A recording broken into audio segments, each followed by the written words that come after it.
Good morning all students. इस video में हम सिंपल इंटरेस्ट का पार्ट नंबर 6 का क्वेश्चन नंबर 1, जैसे कोई राशि 20 वर्ष में स्वयं की यानी कि अपने आप की दुगनी हो जाती है, वह कितने वर्षों में स्वयं की 4 गुनी हो जाएगी। इसमें दो बार आ गया, एक बार 2 गुनी और एक बार 4 गुनी।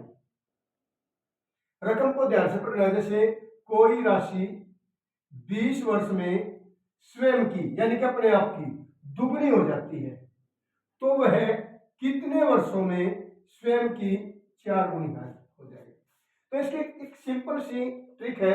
जैसे मैंने बताया था गुणी माइनस 1, इसमें क्या है, जैसे गुणी माइनस 1 गुणा में 100 बटे में दर या समय। अब इसमें सेकंड टाइम पे फिर आ गया, वह कितने समय में स्वयं की दुगनी हो जाएगी, यानी कितने समय में, कितने वर्षों में, कितने वर्षों में या समय में, यानी कि वर्ष पूछे गए, समय पूछा गया है। तो आपने बराबर लिख को एक बार दोबारा से फिर करना होगा। अब जैसे गुणी माइनस 1 गुणा में 100 बटे में दर या समय, दर या समय।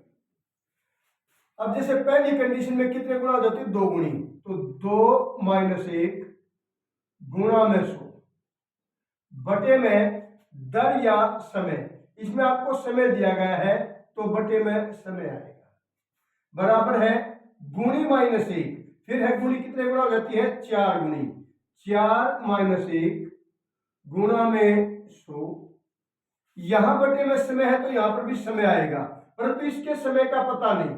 समय का यदि पता नहीं हो तो आप इस समय को x मान लीजिए। अब आपने x की वैल्यू बतानी है।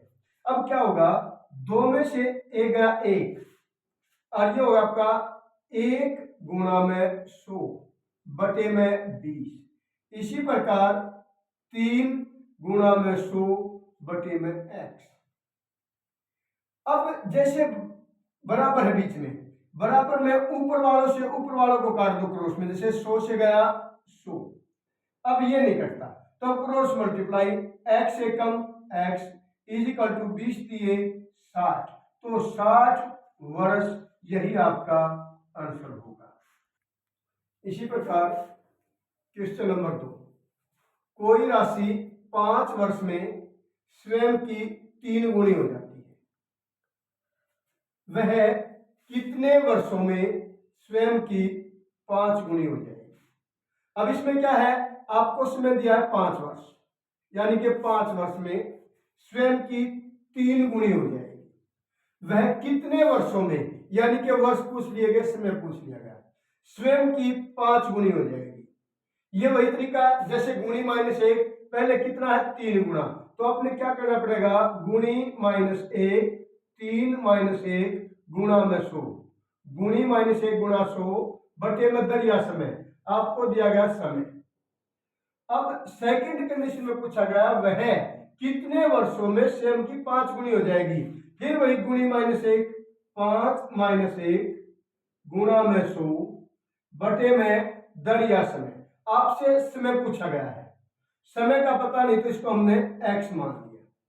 वही फिर कितना बच गया, 3 में से गया 2 गुणा में 100 बटे में 5 गुणा में, यहां बच गया 4 गुणा में 100 बटे में x। अब 100 से गया 100, 2 एकम 2 दूनी, हम ऊपर वाले जब बीच में इक्वल टू का निशान हो तो ऊपर वालों को ऊपर वालों के साथ काट सकते हैं। अब करेंगे क्रॉस मल्टीप्लाई, नहीं करता तो x एकम x और इज इक्वल टू 5 दूनी 10, x बराबर 10 और x हमने माना था अपने समय, तो x बराबर 10 यानी कि 10 वर्ष यही आपका आंसर होगा।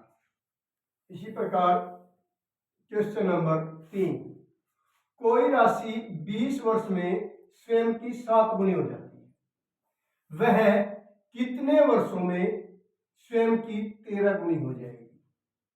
ये क्वेश्चन एक समान है, इनकी बार बार इसी प्रकार क्यों करवाते हैं ताकि ये तरीका आपको समझ में आ जाएगा। अब इसमें क्या था, 20 वर्षों में 7 गुणी, तरीका वही गुणी माइनस 1, 7 माइनस 1 गुणा में 100 बटे में दरिया समय, आपको समय दिया है बराबर है।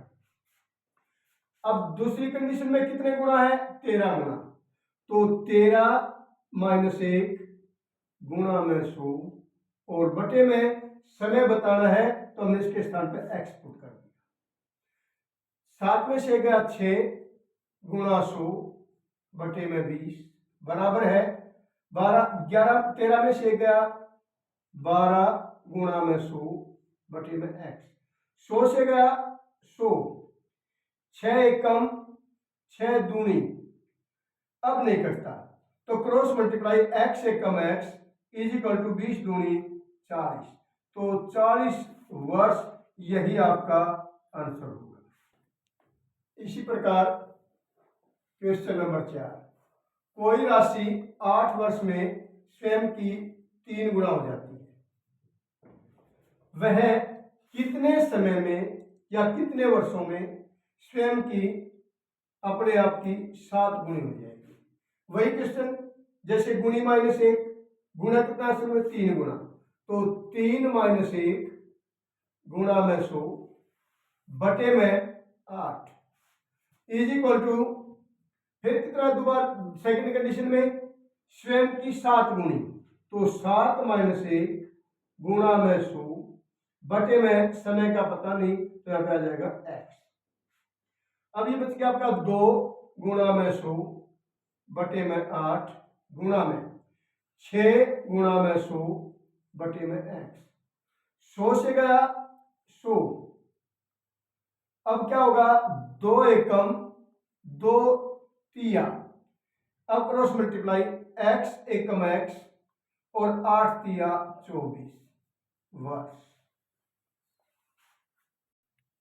इसी प्रकार क्वेश्चन नंबर 5, कोई राशि निश्चित दर से 3 वर्ष में 2 गुना, तो वह राशि 12 वर्षों में कितने गुना हो जाएगी।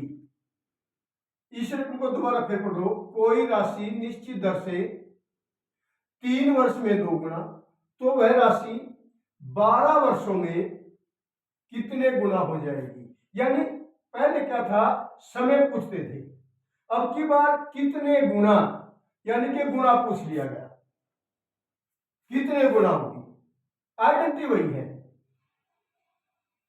इसमें क्या था, शुरू में दिया कोई राशि निश्चित दर से 2 वर्षों में 3 वर्षों में 2 गुनी, 2 गुनी का मतलब गुणी माइनस 1 गुणा में 100 बटे में समय है इसका 3 वर्ष बराबर है। अब है वह राशि 12 वर्षों में कितने गुना हो जाएगी। आपको गुणा का पता नहीं, आपने गुणा को माना n मान लिया, यानी कि n गुना हो जाएगी, n माइनस 1 यानी कि गुणी माइनस 1 गुणा में 100 बटे में दर या समय, आपको समय दिया गया है 12 वर्ष। दोबारा फिर देखिए, शुरू में है 2 गुणी, तो गुणी माइनस 1 यानी कि 2 माइनस 1 गुणा में 100 बटे में 3 इक्वल टू क्या दिया गया सेकंड कंडीशन में, वह राशि 12 वर्षों में कितने गुना हो जाएगी। आपने बताना कितने गुना हो जाएगी, हमने मान लिया कि वह n गुना हो जाएगी। आइडेंटिटी क्या अपना, अब गुणी माइनस 1 यानी n गुणी है तो n माइनस 1 गुणी माइनस 1 गुणा 100 बटे में समय। अब जो कटता है उसको काट दो, जैसे यहाँ पे पहले लिखो 2 में से गया 1 गुणा में 100 बटे में 3, इसी प्रकार n माइनस 1 गुणा में 100 बटे में 12, अब 100 से गया 100, 3 एकम 3 चौके, अब क्रॉस मल्टीप्लाई n माइनस 1 जो इस 1 के साथ गुणा खाएगा तो n माइनस 1 बराबर 4 एकम 4, n इज इक्वल टू 4 जमा 1, इधर जाकर जमा का हो जाएगा, और n इज इक्वल टू 5, तो 5 गुना हो जाएगी। इसी प्रकार क्वेश्चन नंबर 6, कोई राशि निश्चित दर से 6 वर्ष में दोगुनी, तो वह राशि 12 वर्ष में कितने गुना हो जाएगी। इस रकम में थोड़ी चेंजिंग की गई है, क्योंकि इस सवाल को दोबारा से करवाना बहुत जरूरी था ताकि यह समझ में आ जाए। अब दोबारा से फिर तुम देखो, कोई राशि निश्चित दर से 6 वर्ष में दोगुनी, तो वह राशि 12 वर्ष में कितने गुना हो जाएगी। अब वही निश्चित सूत्र है, जैसे 2 गुना है तो गुणी -1, 2 - 1 गुणा में 100 बटे में समय कितना है फर्स्ट कंडीशन में 6 वर्षों में 6 इज इक्वल टू, अब सेकंड कंडीशन में क्या है, 12 वर्ष में कितने गुना, गुना पूछा गया तो हम गुना क्या मानेंगे, n गुना, n - 1 गुणा में 100, यानी कि गुणी -1 गुणा में 100 बटे में सेकंड टाइम में जो समय दिया गया वो है 12।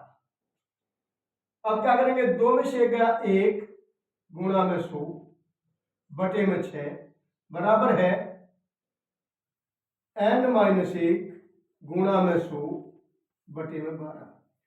100 से गया 100, 6 एकम 6 दूनी, अब क्रॉस मल्टीप्लाई, यहाँ पे 1 है तो n -1 जब 1 के साथ गुणा खाएगा तो n - 1 बराबर 2 एकम 2, और n इज इक्वल टू 2 उधर जाके जमा गायब हो जाएगा, n इज इक्वल टू 3, यानी कि 3 गुणी राशि हो जाएगी। यही आपका आंसर।